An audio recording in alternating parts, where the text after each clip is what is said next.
Hello, everyone. Today, our guest is Walden Lam from Unspun, and I'm Anna Itkin from the Inceptery Sustainability-Led Innovation Consultancy. And I'm really interested in exploring the idea behind Unspun and its vision for now and the future. And so this is why I invited Walden to have this conversation with us, this chat, and I really hope that we'll learn something really interesting and inspiring today. I would like to introduce first what sustainability-led innovation is. And we in the Inceptery decided that we want to hold a series of talks around sustainability-led innovation, where we would really like to explore how sustainability, and by that we mean environmental, social, and financial aspects of business, can be a powerful and effective driver for innovation. And by innovation, we mean a solution which can be a product, service, process, business model, and system that fit into the changing environment, but also adds value to the broad network of stakeholders. So sustainability drivers, such as, for example, carbon footprint reduction or poverty alleviation, fair wealth distribution, waste elimination, transparency, and their associated business strategy, how they can take forward the creation of sustainable value for the business and to provide competitive advantage in the long term. And we see as more and more businesses, organizations, and nations are adopting sustainability as their core strategy or national policy, we look at what it actually is, what it means to the business and society at large to be sustainable or innovate with sustainability in mind. So again, welcome, Walden Lam. Thank you so much for accepting my invitation for this conversation today. When I researched about you a little bit, I got to see that your background is in finance. You had your bachelor degree in this field, and then you work as an analyst for Goldman Sachs. And you looked at investment opportunities for GGV Capital. And then you did a business degree in Stanford University. And later on, you worked a little bit for IDEO, which is quite a famous design and innovation firm. And you was APAC head of strategy for Lululemon, which is a sport fashion company. You helped to launch new retail concepts, business models, and product innovation. It's quite an impressive resume there, and a wide diversity of experiences. What I didn't see is the sustainability background in your profile. So I'm really curious, how did you find yourself in the space of sustainability?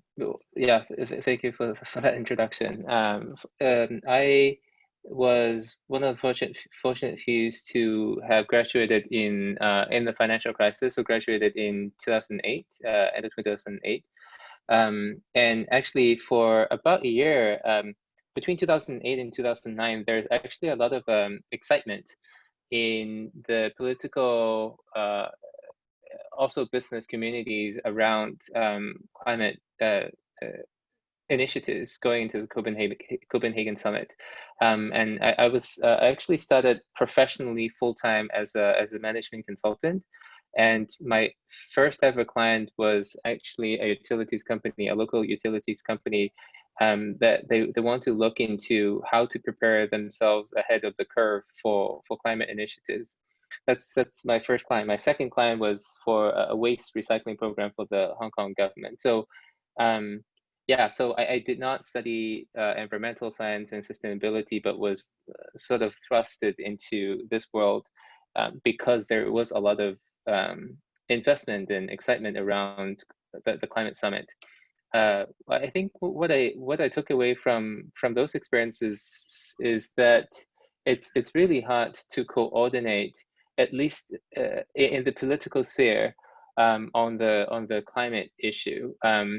just because you don't have a direct relationship, like if you take an initiative, the direct benefit, the direct positive benefit doesn't come on a one-to-one ratio back to you. And for something that's structured like this, it's very hard to coordinate efforts on a global scale. And so what I took away from those experiences is that perhaps the way to affect change is to think more about consumer behavior, and creating something that's delightful, and by the nature of that creation, it's really beneficial for the environment, for example, and that ultimately would lead to a systematic change, I guess, bottom up, versus trying to push through progress on the climate side of things.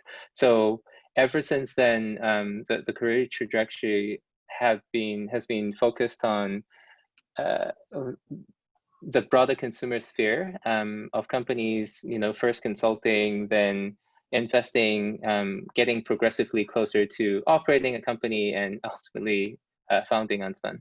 Interesting what you mentioned, that how climate-related initiatives are not, you cannot see immediately benefits for yourself, right? As well as the whole climate change situation that we see now, right? It's a detrimental process that we're undergoing, but we don't see it, we don't feel it as immediately as, for example, COVID-19 pandemic, that it just hit us and the result is right there in front of us. And it's fantastic that you also mentioned how it needs to be bottom-up approach in order to really, I think it's bottom-up and top-down. Yeah. Hopefully we'll meet somewhere in a good place in the middle. Yeah, so, obviously I'm not saying that the government shouldn't take any initiative. I think it's just that as individuals and businesses, we can't wait around for the government to impose initiatives before we actually take any action. Yeah, absolutely. That's spot on. I think we each of us need to exercise our own agency to move things forward. So where did the idea of Unspun, particularly Unspun and fashion, right? It's a fashion company. How did that come to be, and how did you join it? Prior to that, I had some experiences advising fashion companies in Asia, and I think my observation is that there's a little bit of a disconnect between what consumers see, so what's on the front end, on the channels, e-commerce, on the stores. Like there's so much excitement that's on the front end. On the back end, not a lot has happened in terms of supply chain innovation, how products are produced, how samples are being produced, and a lot of times we get into a situation where opening a store takes 3 to 4 weeks.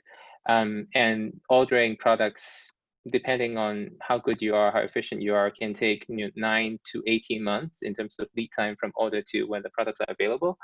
And so there is a big of disconnect where, we're planning to open a store in 3 to 4 weeks, but the products have already been ordered 9 months ahead of time. And so oftentimes when we purchase, we're going a little bit blind. And at the end of the season, we're left with a lot of what we call liability products that some brands are okay with donating to charity. Some brands just have to incinerate the products to maintain the brand positioning. So part of this feels counterintuitive. And so we thought if we could create innovation or technology so that products could be created on demand, or at least part of the products are sold on demand, then we could solve part of this problem. Almost like we took inspiration from 3D printing and its application in the hardware space, and what that looked like for fashion. And the dream was to create a machine that can three-dimensionally sort of create the garment without the steps of assembly, so that products could be made sort of last mile to the end consumers, to create a technology that only we wanted. And so we began testing, what would be a good entry point into creating something on demand. And fit became a pain point that a lot of consumers or users were resonating with. And so we began on the consumer side, there's a need for this.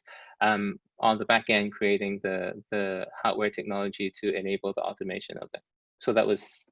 I absolutely love it because I'm really strong believer and practitioner of really blending the boundaries between different disciplines, and in this sense between different industries, right? It doesn't mean that we need to like keep looking only what's the fashion, what's the best, the recent best way of doing things in fashion or in I don't know, manufacturing of this and that, but really looking into a bigger picture and how we can learn from different aspects. And what you notice about fashion is the unfortunate outcomes of the current supply chain and operations within industry, and you try to provide a solution there.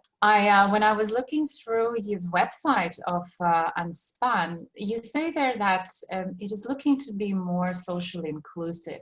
So I was wondering, how does it show up in your business model, if you can share that? A natural byproduct of what we create by creating on demand that's done on the individual consumer's body scan is that we don't emphasize that, we don't emphasize 2, 12 or small, medium, large, because every single product is unique and we create one at a time.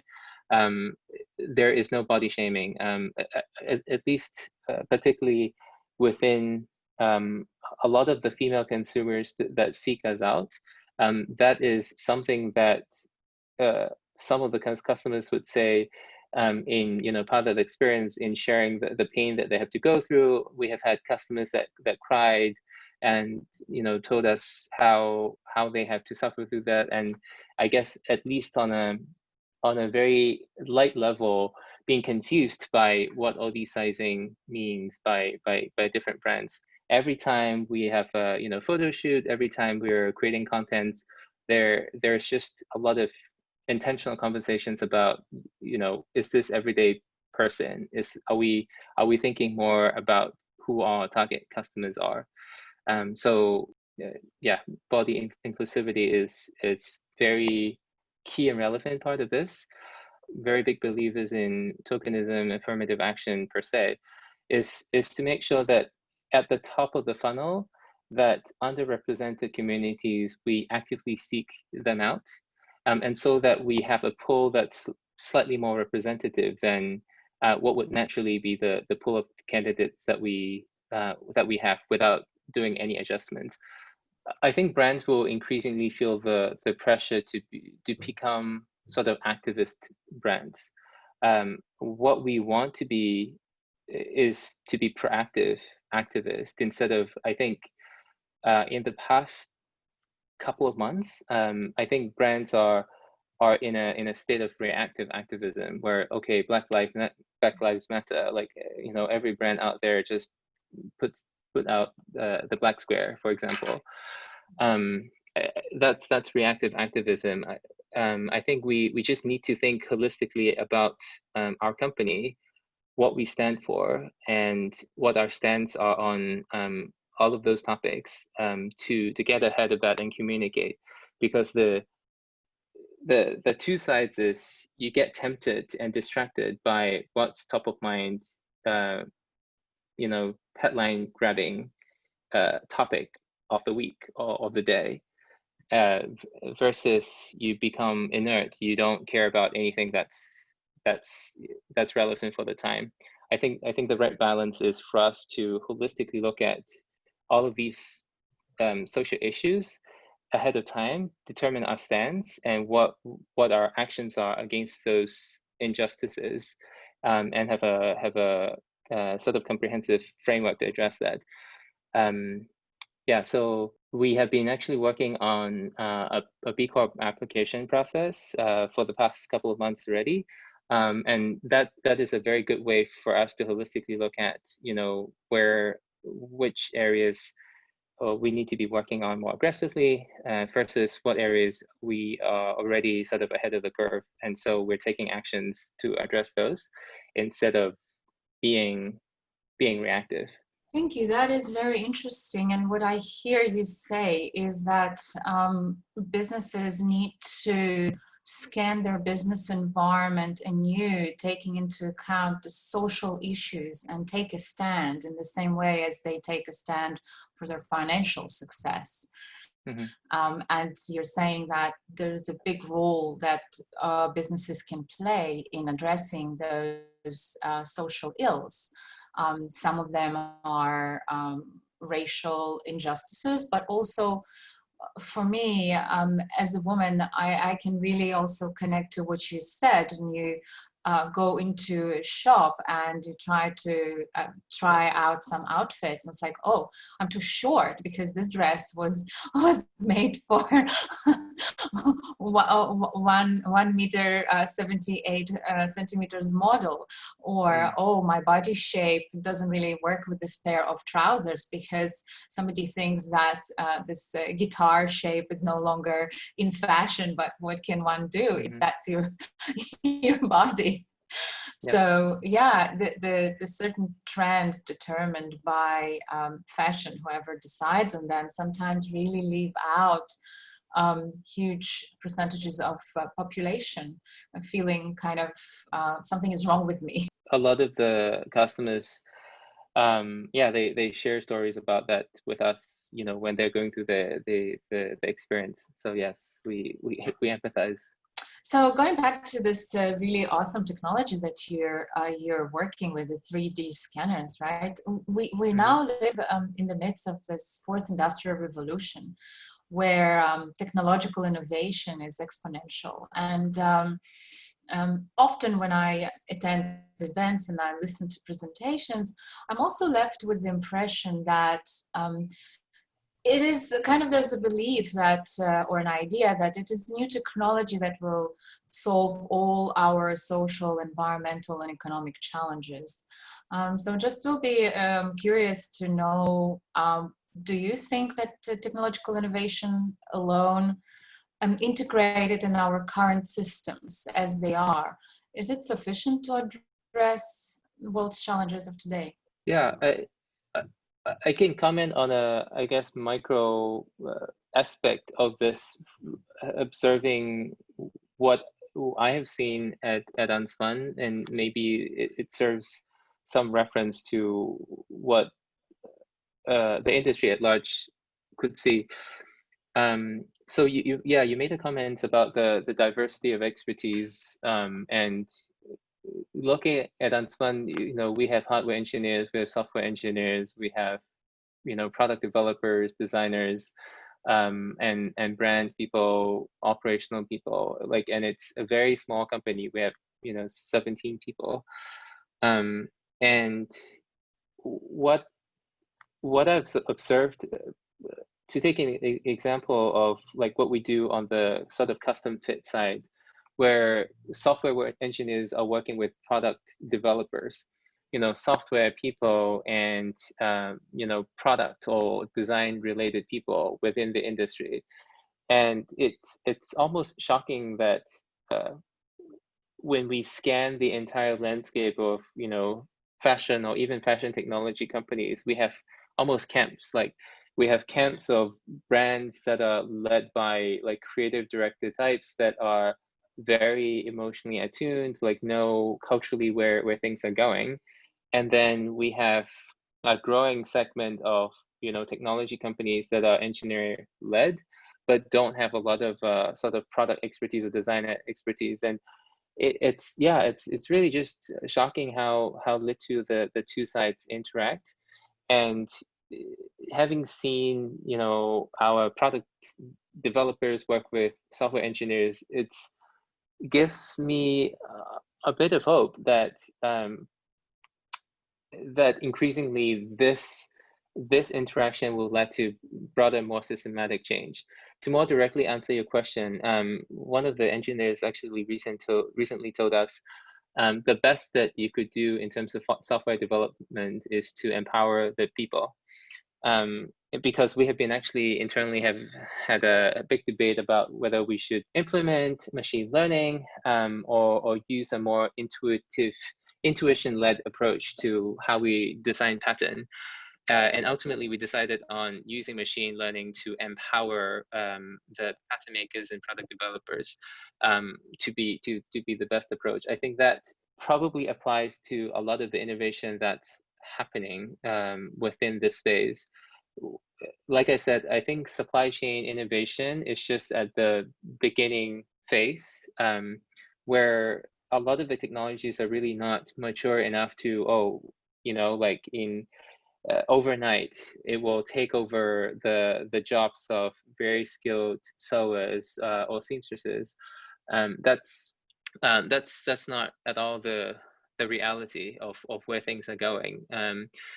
Where like we are creating this 3D weaving machine, but even with that, we anticipate having to employ lots of sewers to actually work on the steps that are highly difficult technologically to automate.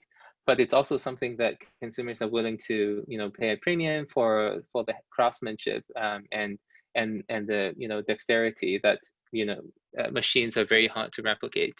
So I think yeah, I think technological innovation alone is not, it's not sufficient to affect change.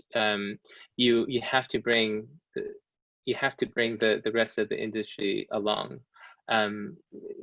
Within this space, 3D design has been around for almost a decade now, but it's still not mainstream. I think mostly because designers were not initially part of that process, and we're just beginning to create products that are more designer friendly. And so I think this interaction between different discipline will really take a lot of the innovation to scale beyond just the power of that technology alone. Like it needs, ultimately it needs to be adopted. Yeah, what I hear you're saying, at the end of the day, there's still human beings behind these technologies and behind processes and systems, and there's a empowerment and enablement that comes with the use of technology, but effectively it is this cooperation, right, and interdisciplinary mingling that will bring about the systemic change that is needed. Yeah, I agree with that. And so from this perspective, Unspun is kind of a radical innovation company, because you redesigned the product, process, production, distribution, as well as service delivery. So from your experience, which areas were the most challenging ones to address? Was it the design aspect, or rather a market acceptance of your approach and your product? Yeah, it's we were involved with so many processes in the first place. Initially, it was born a little bit out of necessity, that like we shared, the supply chain hasn't seen a lot of disruption or innovation, and so initially it was really hard to convince such a systematic change along all the stakeholders. We need manufacturers, the pattern makers, the designers, retailers, distribution, to all sort of coordinate to effect this system change. So we try to do as much legwork as we can to, like, we set up pop-up so that retailers can imagine what it looks like for them, and we create the physical products, we sample the physical products, we set up the supply chain so that we're not just creating this software company without recognizing how hard it is to implement a new pattern or a new solution on the supply chain. So we try to do as much legwork as possible, because we recognize in this industry there is a very big gap in having an idea versus having something in hand that people can touch and feel. And fashion is very emotional that way. It's very hard to convince a stakeholder decision maker without first convincing the consumer in that person. So that's why we try to create as much as possible, and have a higher fidelity of that concept to be presented. That being said, it's a little bit of building enough in certain aspects to a point where you scale certain aspects up. So I guess first it was hard to recruit, just even engineers to be joining the team, to be, oh yeah, we're not just thinking about fashion. Initially we wanted to create bras, and one of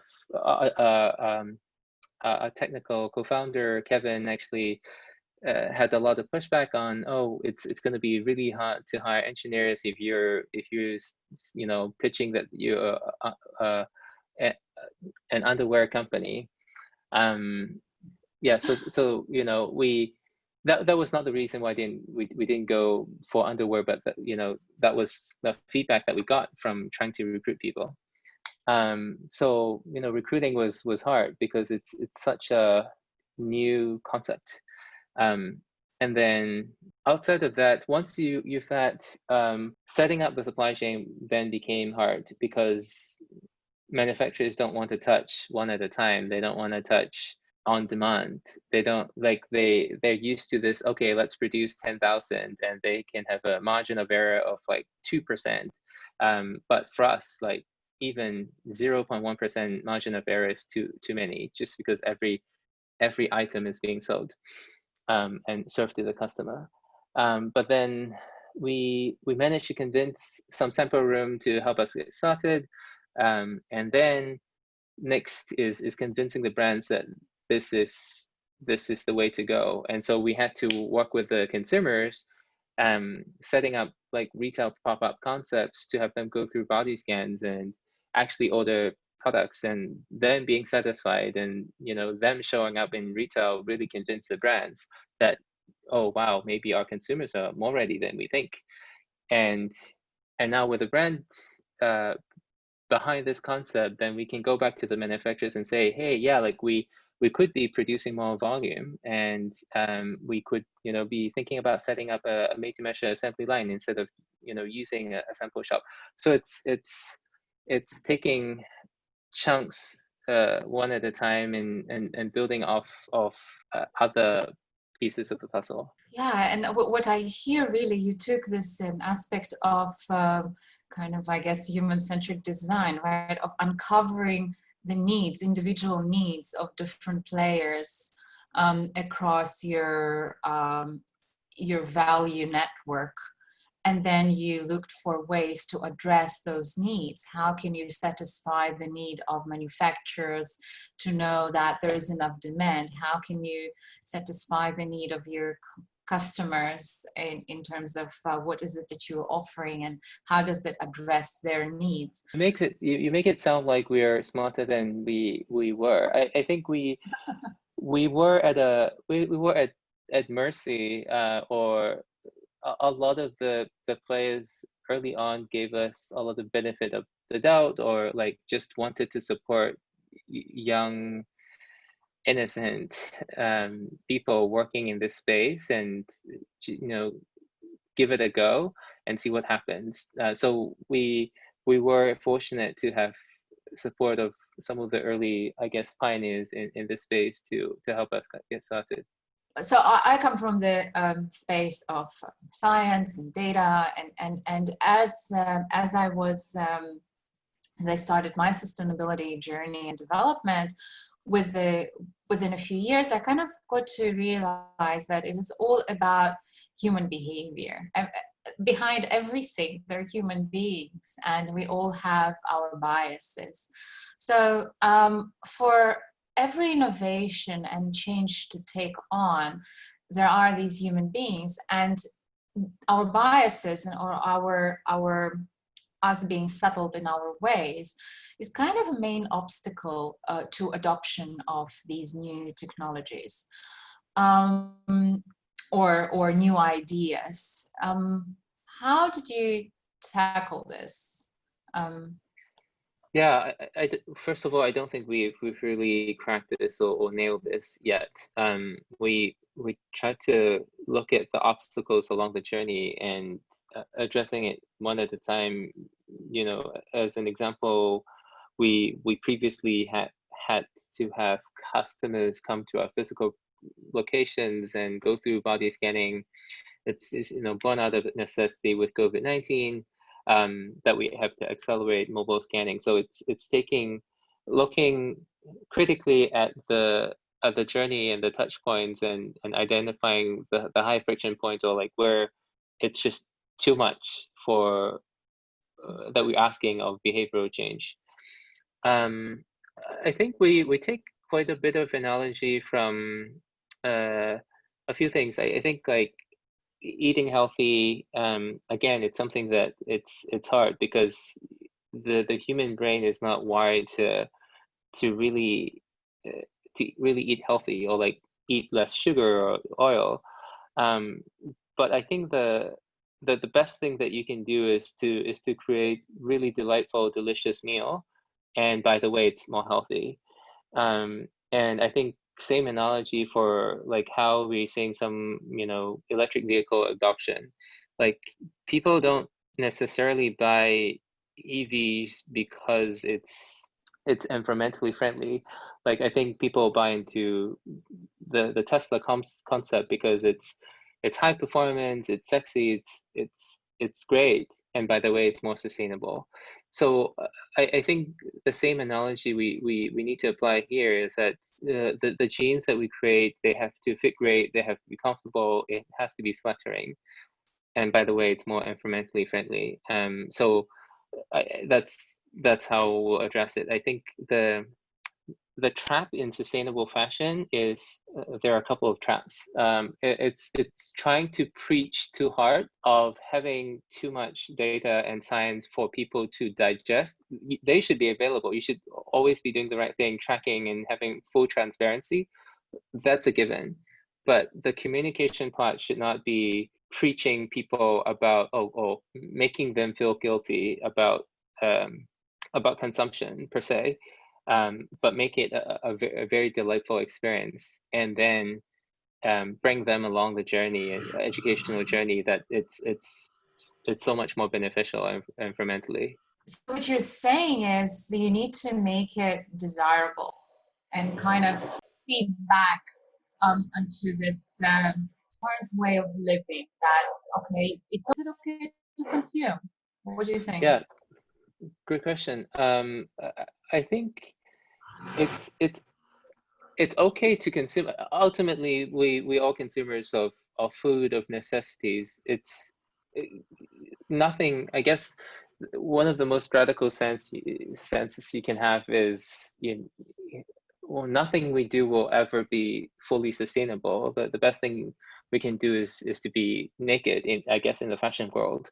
And so but I think there are a few steps before we go that extreme.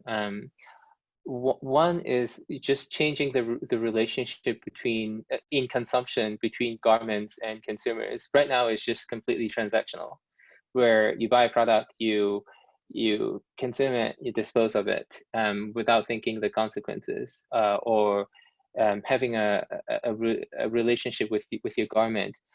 So I think that's why concepts like rental, and like almost thinking about, like we create a pair of jeans, maybe we can create a second generation pair of jeans with the same fabrics that go into your first generation, or maybe even having your next generation use the fabric that comes from the original garment.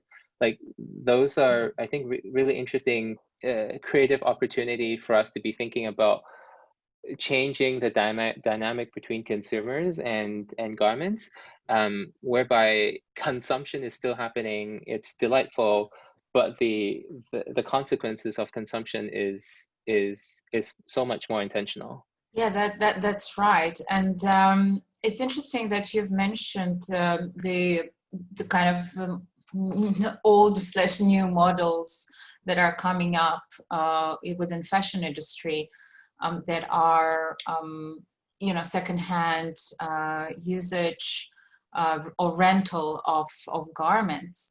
And recent research from Ellen MacArthur Foundation also found that clothing utilization. So how many times we wear a garment before we cease to own it. So this parameter decreased by 36% worldwide.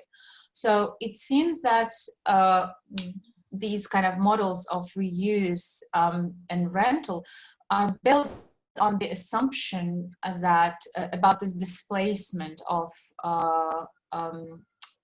displacement, that instead of buying a new pair, I'll just buy a used pair and I will use that. Well, perhaps some people buy both. They're just like, oh, this is a cute pair from 50 years ago, and I will go and buy 5 new pairs just because I can.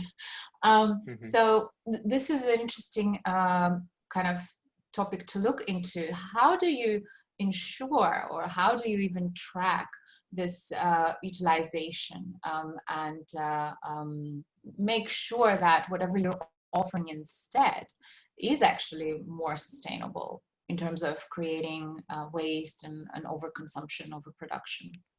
What do you think? So from a durability standpoint, actually, so we work with the Ellen MacArthur Foundation on the Jeans Redesign Program. So durability is actually one aspect beyond material health.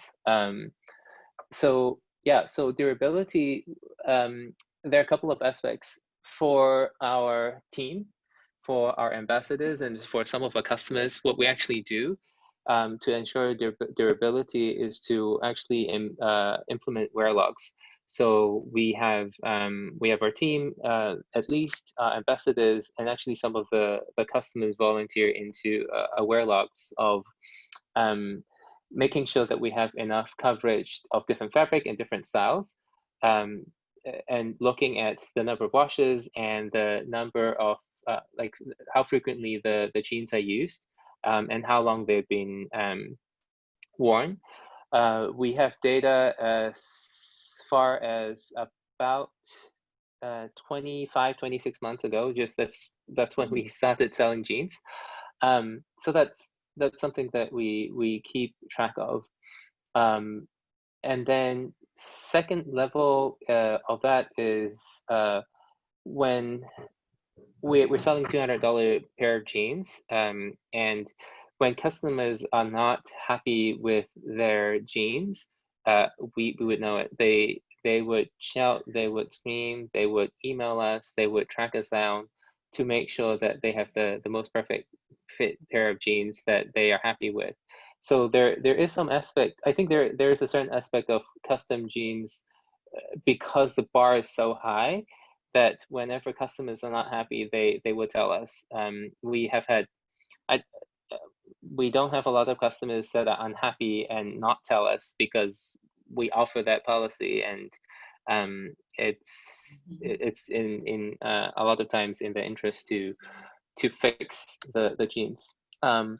The third aspect that we have begun implementing is, since about 2 years ago, some of our customers now come back and say, hey, I see that you have this new fabric or this new process or this customization aspect. What do I do with the old pair of jeans? That's when we realized that just thinking about on demand is not enough. We haven't really think about, a circular model. And so starting from November of last year, we launched a concept in collaboration with another startup. They call it Resort Text. They create a stitching thread that fuses. And so now with that thread, we will basically take back all the jeans that customers give back to, and we purpose the pattern pieces. And we've actually created a mini collection of color block jeans of second generation denim fabrics. This is, we were inspired by one of the Japanese denim concepts that we've seen, whereby the entire business model is they buy raw fabrics, they sell it to, they actually give it to fishermen to wear for 2 years, get them back, and then actually sell the worn jeans for, I think, 2 to 3x the price of the original purchase price. And so at least in denim, there's so much value in something that's being worn. We're just so used to the concept of buying it from an industrial process versus the traditional way of creating that wear look. So at least in our space, there is value in something that's being worn and used.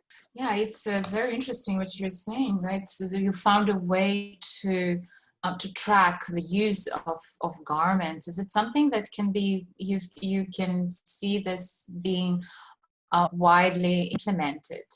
Yeah, I mean, when typically what we do is like we try a concept, we try to do things that don't scale, and then if that's something that's wanted by users, then we think about a way to scale.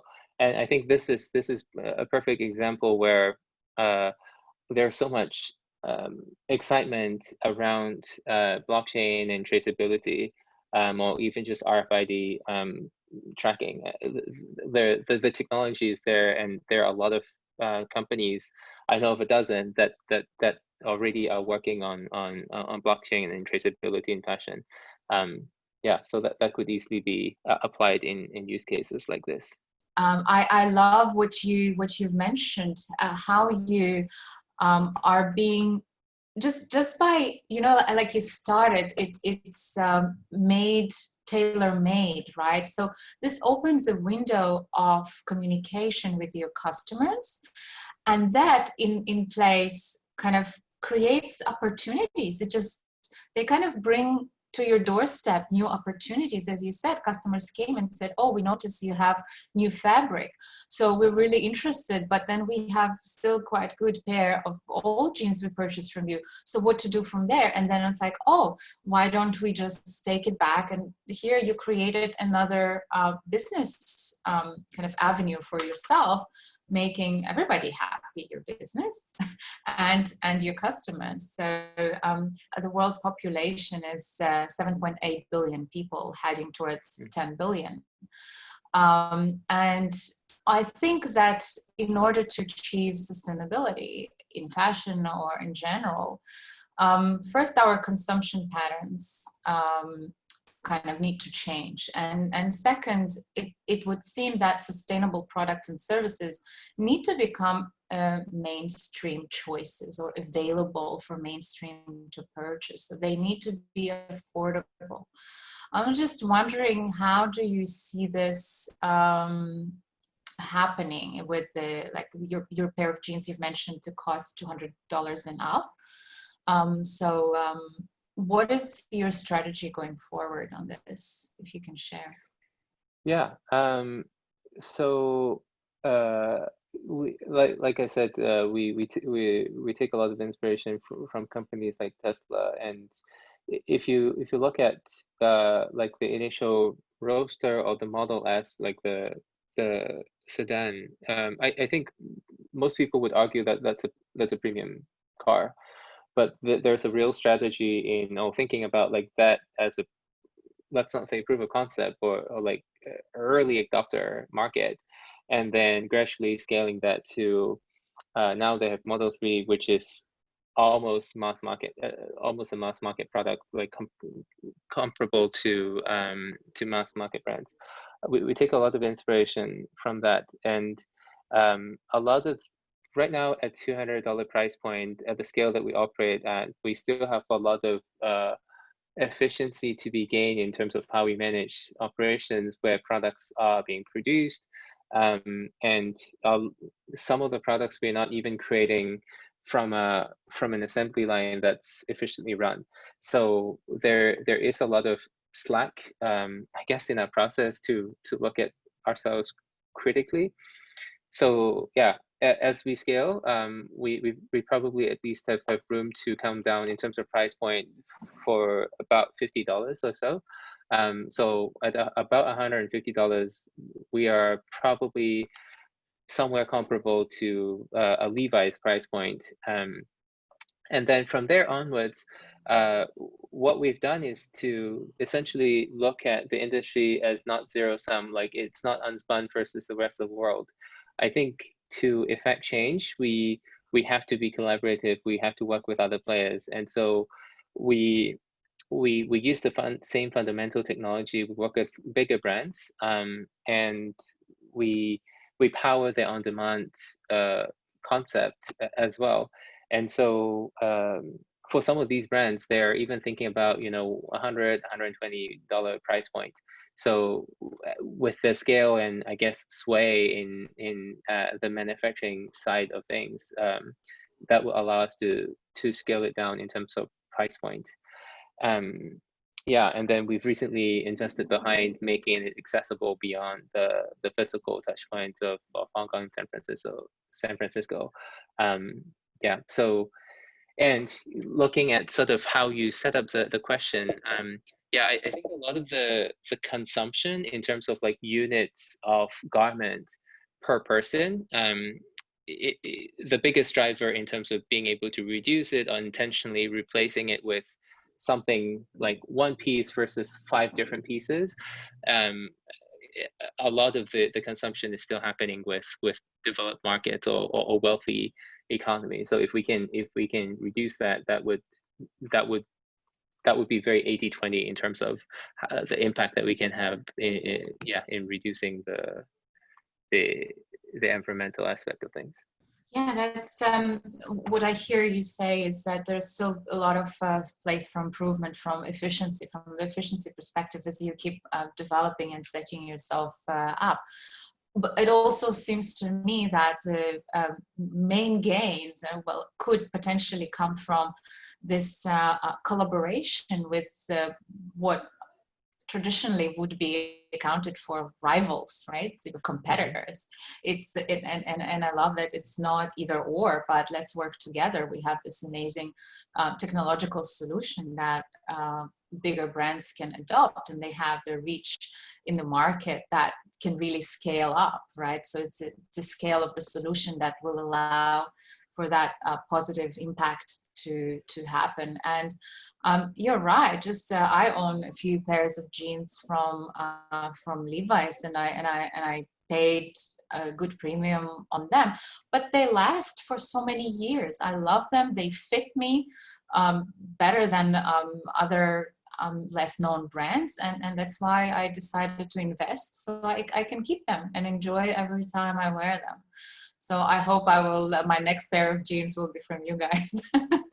Thank you. I have one more maybe tricky question for you, exploratory question. So I really was captured by the statement on your website. It's quite bold. Your mission is to reduce global carbon emissions by 1%.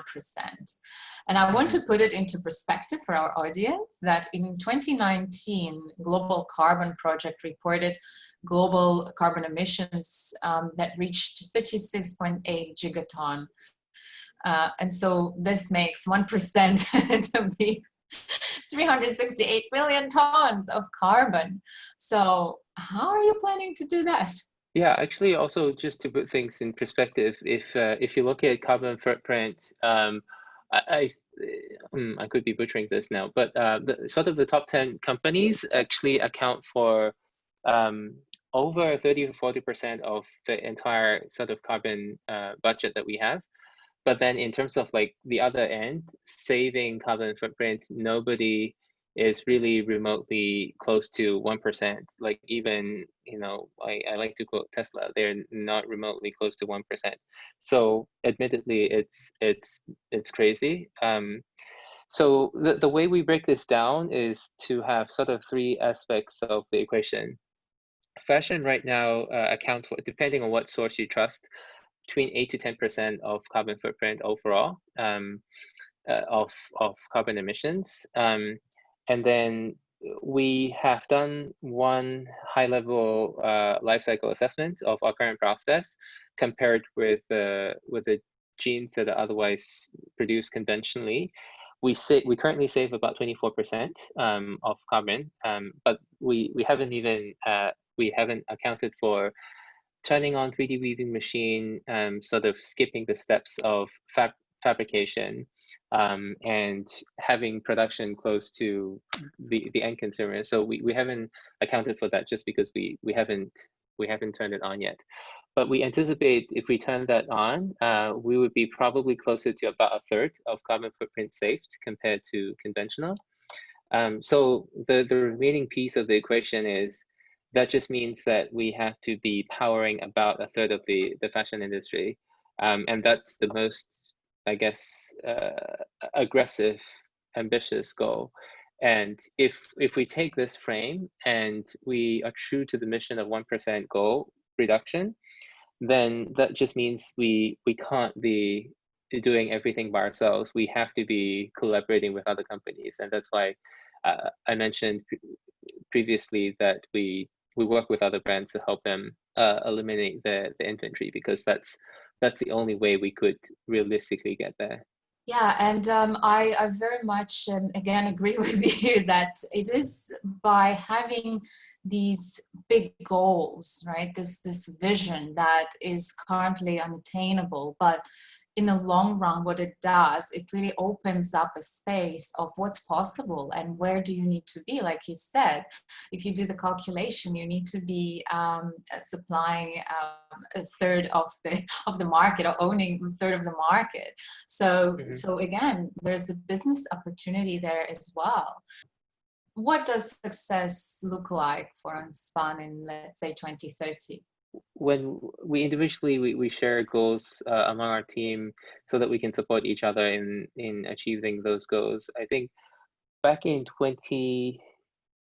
I think it was 2018, one of my personal goals is to bump into someone on a plane that is wearing Unspun jeans, because that's like that's a testimony of a few things. If they're wearing that on a long haul flight, that means it's comfortable enough. And the random chance of me bumping into someone, a complete stranger wearing a jeans, it's very low, especially on a flight. So that was my goal in 2018. I think I achieved that late 2019, before travel was no longer a real practical concept. But yeah, taking that to 2030, I wish Unspun could be a concept that people talk about, like unspunning something, to the effect of what we just talked about, the 1%.